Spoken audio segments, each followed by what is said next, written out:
Salut les gens, et voilà la lumière, la lumière, la lumière, comme ça. Bon, bref. Ah, voilà, c'est bien comme ça. Bienvenue. Euh, Qu'est-ce que je voulais dire? Oui, donc, cette fois-ci, un test, un petit test en fait, hein. Parce que j'ai eu quelques petits soucis avec les sites de pourcentage de charisme. Donc, je vais faire, je pense, deux tests. Donc, un avec 6 questions et un autre avec le fait de quel type de charisme j'ai. Voilà. Donc, c'est parti. Donc, je mettrai les liens en description, bien sûr.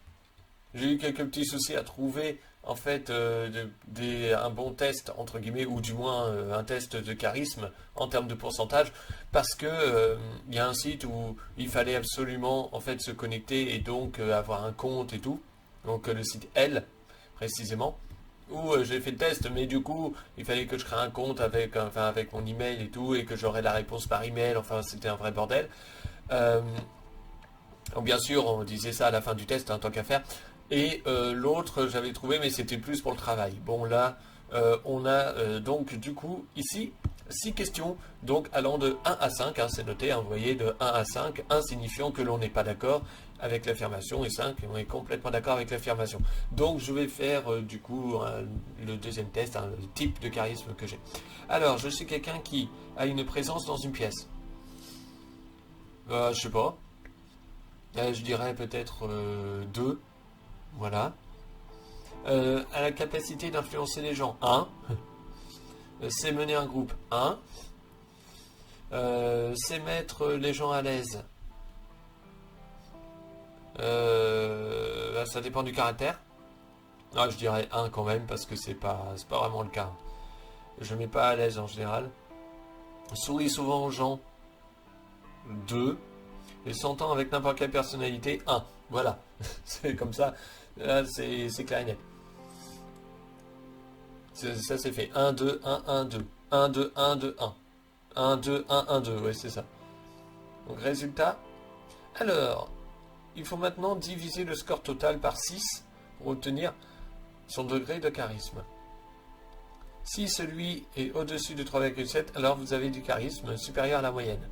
Les questions ont été définies suite à une série d'études menées auprès de 1000 participants qui ont permis de définir que le charisme repose sur deux notions principales. L'influence, donc la capacité à commander et la force d'une présence, et l'affabilité, être accessible et sympathique. Les 3 premières questions concernent le premier point et les 3 dernières, le second. Donc 1, 2, 3, du coup 1, 1, 2, 4, 5, 6, 7. 7 divisé par 6, ça fait 1,3. Donc en fait, je ne suis pas du tout charismatique par rapport à ça. Ok, alors maintenant, on va voir pour donc le deuxième test. Ok, c'est ici. Et il a fallu le trouver quand même, hein. Il a fallu dérouler l'article. Oui, j'accepte. S'il te plaît, arrête de me faire chier, toi. Faire le test de 15 questions, s'il te plaît. Merci. Alors, vous êtes persuadé que pour convaincre, il faut déployer tout son charme, faire preuve de souplesse et d'empathie, faire taire ses doutes et ses faiblesses ou sortir des sentiers battus. Euh, je sais pas. Avoir des arguments surtout. Donc déployer son charme, ça n'a aucun intérêt. Faire preuve de souplesse et d'empathie, je n'en vois pas l'intérêt. Faire taire ses doutes et ses faiblesses. Mais du coup, c'est pas analytique ça. Enfin, c'est pas des arguments là. Ou sortir des sentiers battus, c'est quoi l'intérêt? Vas-y, faire taire ses doutes et ses faiblesses. Mais c'est assez bizarre comme question ça. Pour affronter l'épreuve, vous puisez dans vos relations, votre courage, votre expérience, votre imagination. Le courage. Il n'y a pas d'imagination. Il n'y a pas de relation, donc le problème ne se pose pas. Et la détermination... Ça dépend. Donc bon.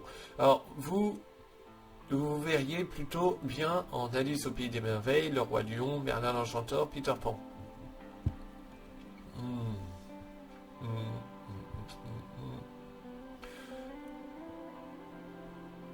Alice au Pays des Merveilles.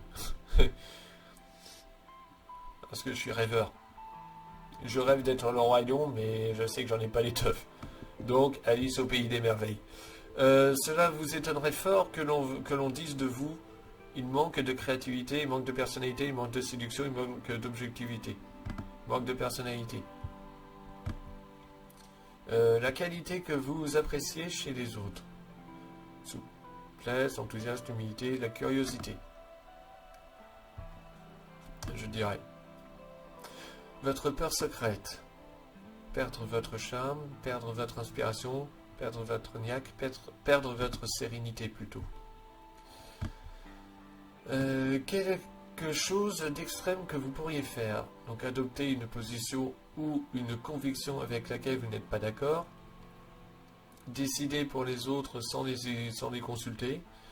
Vous brouiller avec tous pour réaliser votre projet ou vous retirer du monde. Alors moi je dirais vous retirer du monde. Il signifierait la fin de ma vie parce que du coup si je me retire du monde automatiquement ça risque d'être compliqué pour moi. Au point de vue, si je me retire du monde de façon littérale, évidemment. Après, psychologiquement, je me suis déjà retiré du monde, dans certains cas, donc ça me pose pas de problème. Pour fédérer des bonnes volontés autour d'un projet, mieux vaut privilégier l'envie d'innover, de belles promesses, une ambiance chaleureuse, une feuille de route très détaillée. Déjà l'envie d'innover. Si on n'a pas d'envie, on n'a rien. La devise, l'adage, le proverbe qui vous parle. L'adage, je connaissais pas ce mot-là, tiens. La séduction représente la maîtrise de l'univers symbolique. Le doute est le commencement de la sagesse. L'imagination est plus importante que le savoir. On peut parce que l'on croit pouvoir. Moi je dirais que le doute est le commencement de la sagesse ou l'imagination est plus importante que le savoir. Moi je dirais le doute est le commencement de la sagesse. Parce que si on n'a pas de doute, automatiquement on fera des erreurs et automatiquement on n'a pas de sagesse. Vous voyez ce que je veux dire, c'est à double tranchant de ne pas avoir de doute. Alors c'est bien de ne pas avoir de doute, hein. Mais quand on n'a pas de doute, ça veut dire qu'on sait, en fait, de source sûre, qu'on avait eu des doutes avant. Donc du coup, voilà. En principe, hein. Vous aimeriez acquérir un peu plus de confiance, conscience, patience, sérénité. La patience, c'est pas mon fort, hein. Mais plus de sérénité, je dirais. Surtout en ce moment. Bien improviser rapidement, cela demande de l'assurance, de l'imagination, de la connaissance, du culot. Ah. De l'imagination.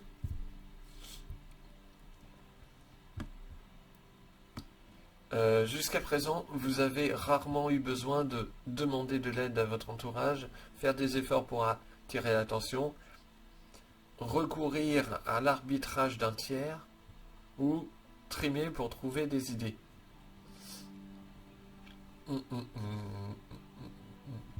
Trimer pour trouver des idées. Honnêtement. Dans ce que je fais, j'ai des idées. Et je trime pas pour. Ça vient comme ça au feeling. Et si ça vient pas, ça vient pas. Et puis de toute façon, comme j'ai déjà eu des idées automatiquement, voilà. Mais si j'ai besoin d'une idée, il n'y a pas de problème. En règle générale. Ce pourrait être votre cauchemar. Vous êtes invisible au cœur de la fête. Déjà que j'aime pas les fêtes, donc ça me pose pas de problème. Vous faites un discours devant un public qui s'endort.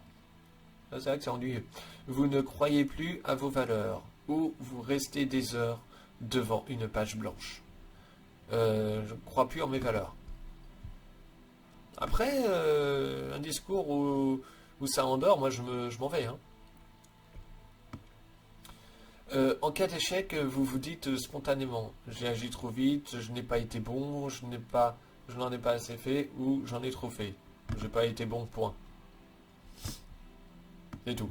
C'est quelque chose, si ça marche pas, c'est qu'il y a quelque chose qui est pas passé. Et que j'ai pas été assez bon pour faire passer cette chose. Votre utopie, un monde de fantaisie, de partage, de plaisir, d'ordre. De plaisir.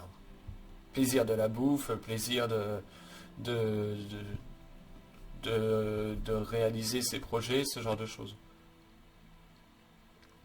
Quel est votre style de charisme? Vous avez le charisme d'un créateur. Votre énergie dominante, l'imagination, l'audace, l'innovation. L'imagination, peut-être, j'en sais rien. L'innovation, certainement pas. L'audace, quand je le veux, je peux être audacieux, effectivement. Mais faudrait vraiment que je sois obligé d'être audacieux, quoi. Parce que sinon, je ne suis pas audacieux. Et ça aussi, la différence. Donc, les sentiers pas encore défrichés, les solutions auxquelles personne ne pense, le charisme du créateur est fait d'audace, de fantaisie et du besoin impérieux, j'aime bien le mot impérieux, d'exprimer sa singularité. C'est pas faux. Étonnant, il ne cherche, alors je ne sais pas si je suis étonnant, mais enfin bon, il ne cherche pas à provoquer, mais à innover. Alors dans l'idée, c'est vrai que je préfère l'innovation à la provocation. Et c'est vrai que si j'avais quelque chose à inventer, ce serait sans doute quelque chose d'innovant et non pas quelque chose style couteau suisse, quoi, par exemple. Son énergie est jaillissante. Non, je ne suis pas énergique. Imprévisible, je ne suis pas imprévisible. D'où l'expression de juvénilité, oh punaise, qui se dégage de lui, quel que soit son âge. Débrouillard, certainement pas. Ingénieux, certainement pas. Il ne se soucie ni d'emporter l'adhésion des autres, ni de plaire. Ça par contre, ça c'est vrai. Après, tout dépend. Hein. L'adhésion des autres, tout dépend. Tout dépend de l'importance de la personne, évidemment. Mais dans l'absolu, c'est vrai. S'il séduit, c'est de surcroît, et là se trouve la source de son charme. Vous surprenez, vous osez sans le vouloir. Ouais, peut-être. Alors surprenez sans doute parce que on m'a souvent dit que j'étais surprenant entre guillemets. Vous osez sans le vouloir. Je pense quand je suis obligé ou quand je veux quelque chose, oui, réellement oui, parce que votre regard et votre esprit ne sont ni conformistes ni frileux. Alors non, moi, c'est vrai que la conformité c'est pas mon truc. Votre audace peut parfois effrayer votre entourage. Non, mais cela ne vous dissuade pas. Vous appréciez la compagnie de vos semblables? Non. Après, tout dépend. Hein. Voilà. Il y a semblable et semblable. Dans le sens où il y a les personnes qu'on apprécie, puis ceux non. Ou ceux dont on s'en fout réellement. Ou même les connaissances. Voilà, c'est juste des connaissances, je m'en fous, quoi. Les créateurs, donc vos semblables, donc les créateurs, et avaient tendance à éviter celles et ceux qui ne stimule pas votre imaginaire ou votre curiosité. Ça, par contre, ça c'est vrai. Une sélectivité qui renforce encore votre charisme. Alors, je ne sais pas si ça renforce mon charisme, mais effectivement, je suis extrêmement sélectif. Vous attirez les créateurs, les cérébraux un peu rigides, fascinés par votre fantaisie insolente, les audacieux, mais aussi les suiveurs et ceux qui aimeraient bien oser mais n'ose pas. Alors déjà, moi, c'est moi le suiveur déjà, de base. Alors, il y a des trucs faux quand même. Hein. Pour bien rayonner, donc pratiquez plus souvent une écoute désintéressée et des relations moins sélectives. Ça, jamais. C'est hors de question. Et qui dit que je veux bien rayonner? après tout. Car à chercher l'inspiration, la stimulation et la nouveauté, on peut passer à côté de trésors humains que la discrétion ne rend pas assez visible au premier regard. Ça, je suis d'accord. Mais après, tout dépend du trésor humain qu'on a en face de soi aussi, hein, entre guillemets. Ah, ça peut être un trésor maudit.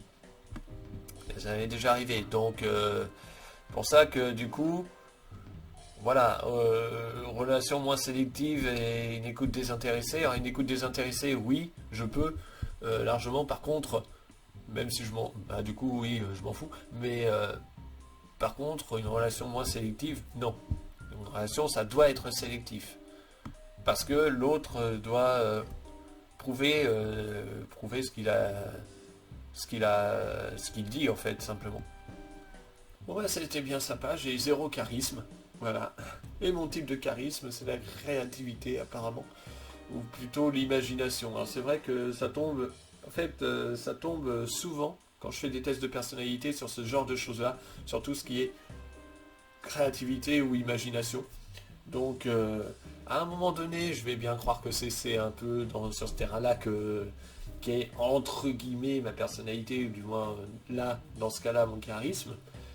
Euh, après, voilà, s'il y a plusieurs types de charisme, automatiquement, tout le monde a un charisme qui est plus élevé que d'autres charismes. Mais concernant le charisme, concrètement, j'en ai pas. Un 1,3, c'est extrêmement peu. Voilà, c'est extrêmement peu en termes de charisme. Donc, non, je ne suis pas charismatique. Et vous, êtes-vous charismatique? Répondez en commentaire en cliquant enfin, en cliquant sur les liens sous la vidéo. Et je vous dis à bientôt. Salut.